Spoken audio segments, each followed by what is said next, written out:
Alors, on a un projet de téléorthophonie en cours ici à l'hôpital Sainte-Justine, puis ce qui est génial, c'est que les patients, les enfants, puis leurs parents, ils adorent ça. Ils sont à la maison pour leur téléconsultation en orthophonie. L'orthophoniste est ici à Sainte-Justine dans nos murs, puis on fait une séance de téléorthophonie.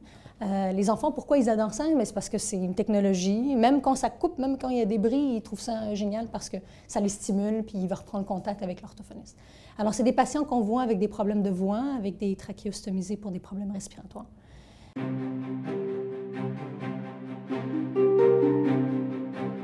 Alors, ça consiste en plusieurs thérapies en orthophonie. Donc, il y a l'orthophoniste qui est ici, au CHU Sainte-Justine, le parent et l'enfant qui sont à domicile. Et donc, on a de 8 à 10 séances en orthophonie avec l'enfant et son parent. Et l'orthophoniste qui est ici. Donc, différentes activités. Donc, on a des objectifs cliniques. Et l'orthophoniste fait ces objectifs-là à travers le jeu. Et le patient est à domicile.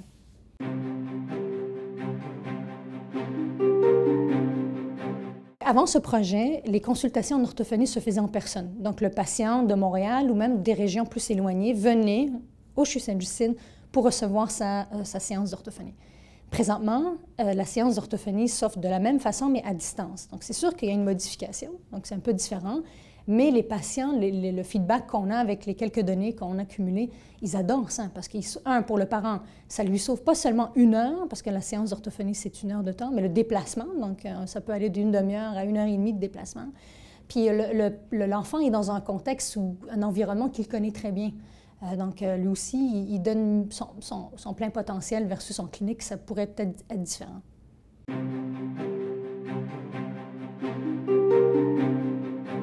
Dans notre projet, on a 3 hypothèses. La première, on veut documenter la faisabilité clinique et technologique. Donc, est-ce que la thérapie 1 à 1 est tout aussi efficace en personne et tout aussi efficace que la thérapie 1 à 1 à distance?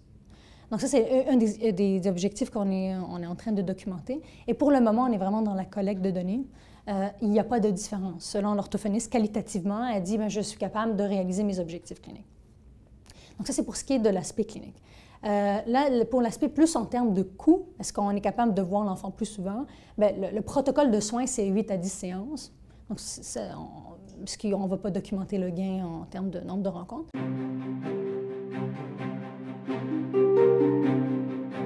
Dans le protocole de soins, le nombre de rencontres est inchangé. Donc, on voit les enfants 8 fois, que ce soit en personne, donc l'orthophoniste avec le patient, ou à domicile. Donc, en termes de nombre de rencontres, il n'y a pas vraiment de changement. Pour ce qui est de la relation thérapeutique, donc là, il y en a un. Là, on veut documenter la satisfaction du parent et de l'enfant. Et donc là, ça, on pense avec les premières données qu'on a, que la satisfaction est quand même augmentée du côté du parent. Par rapport est-ce qu'il y a une valeur ajoutée au plan économique? Étant donné que c'est un premier projet pilote, on ne va pas voir des gains immédiatement, mais le gain, c'est plus des coûts-bénéfices, donc un coût de société qui va être peut-être probablement réduit. Donc ça va venir dans un deuxième temps.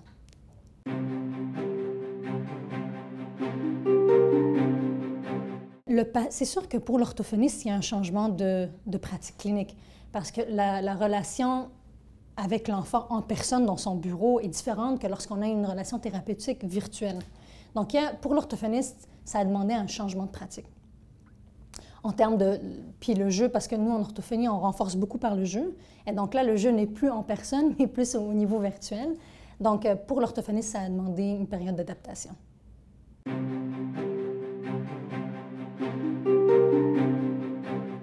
C'est sûr qu'on va devoir s'adapter parce que le contexte virtuel est différent, mais les objectifs cliniques sont les mêmes. Et ça ne change pas, que ce soit en personne ou à distance.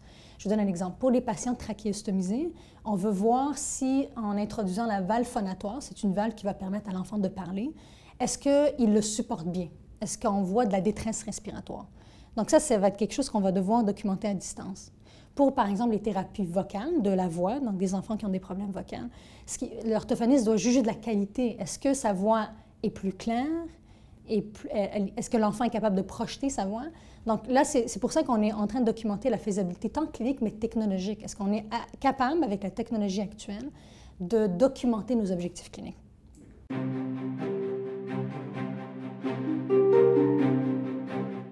En orthophonie, on est reconnu pour ayant été la première profession en réadaptation d'avoir utilisé la téléorthophonie. On a des publications des années mi-90.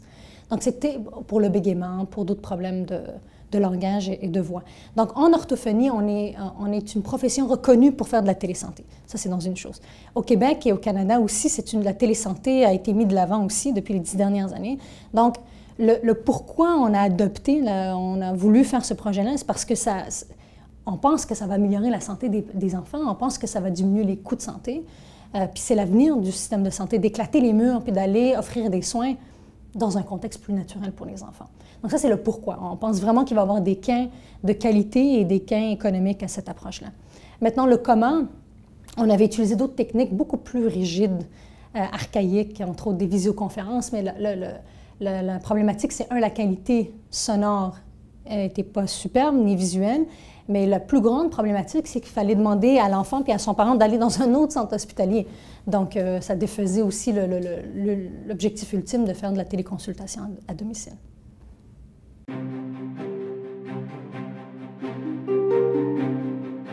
C'est une maman qui a porté plainte à l'ombudsman en disant « Moi, je veux des services à domicile ». Pas parce qu'elle n'appréciait pas son service en personne, mais elle dit « Jamais je croirais qu'on ne peut pas offrir de la téléconsultation à domicile ». Et donc là, c'est comme ça qu'on s'est mobilisé. C'est venu d'une demande de parents qui se déplaçaient 1h30 pour venir à ces rencontres en orthophonie. Donc, c'est une maman qui est venue nous voir en nous disant « Est-ce que je peux vous aider à développer ce service-là » Puis de là est parti, Skype n'était pas une option, la visioconférence, on l'avait déjà essayé, mais c'était compliqué. Puis de là où est venue l'idée d'utiliser une plateforme sécuritaire pour faire cette téléconsultation-là. Donc, on est vraiment parti des besoins. Donc, le patient chez nous est au centre de nos préoccupations. Puis on s'est dit, bon, on va l'essayer pour voir, avant de le déployer dans l'ensemble de l'organisation, on va l'utiliser avec quelques patients, puis voir si c'est faisable.